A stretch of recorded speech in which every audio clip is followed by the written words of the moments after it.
আচ্ছা, ইটের গাঁথনি করার ক্ষেত্রে কিন্তু কিছু বিষয় মাথায় রাখতে হবে। হ্যাঁ, যেমন দেখেন এই যে এই দিক দিয়ে কলামের সাইডে দিয়ে ইটের গাঁথনি হচ্ছে।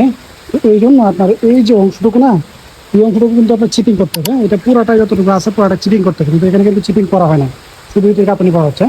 এই যদি ইটের গাঁথনি করা হয় না, তাহলে দেখবেন যে ভবিষ্যতে আপনার এই দিক দিয়ে ফাটল আসবে। হ্যাঁ, এই দিক দিয়ে ফেটে যাবে, এই দিক দিয়ে ফেটে যাবে। এই জন্য এই অংশটুকু চিপিং করে তারপরে ইটের গাঁথনি করতে হবে। যতটুকু কলামের সাথে লেগে আছে সব দিকে এইভাবে আপনার চিপিং করতে হবে। হ্যাঁ, এই যে এদিক দিয়ে চিপিং করতে হবে, এই অংশের সাথে এটার সাথে এইগুলোর সাথে আপনার চিপিং করে করে দিতে হবে। আর দ্বিতীয়ত একটা বিষয়, যেখানে দরজা রাখা হবে, যেমন দেখেন এখানে দরজা রাখা হচ্ছে। দরজা যদি কলামের সাথে হয় তাহলে অবশ্যই আমাদেরকে কলামের সাইডে এই যে এই ফেস বরাবর আমাদের একটা ইট গাঁথনি করে ফেলতে হবে। একটা করে ইট গাঁথনি করে তারপর সেই যে দরজার যে ক্ল্যাম্প হবে দরজা আটকানোর জন্য, সেই ক্ল্যাম্পটা ইটের গাঁথনির মধ্যে করতে হবে।